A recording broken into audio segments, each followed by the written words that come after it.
ગુજરાત હાઈકોર્ટને બોમ્બથી ઉડાવી દેવાના ધમકીભર્યા ઈમેલ મળતા મચી ગઈ દોડધામ। હાઈકોર્ટના ઈમેલ પર અજાણી વ્યક્તિએ ધમકીભર્યો ઈમેલ મોકલી અને બોમ્બથી ઉડાવી દેવાની ધમકી આપી।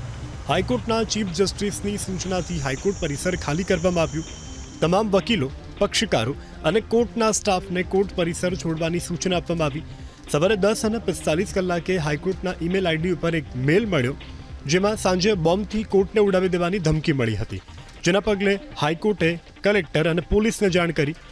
BDDSની કુલ 6 ટીમોએ તાત્કાલિક હાઈકોર્ટ પરિસરની તપાસ કરી। જોકે કોઈ પણ વાંધાજનક વસ્તુ ન મળતા આખરે પોલીસ પ્રશાસને રાહતનો શ્વાસ લીધો હતો।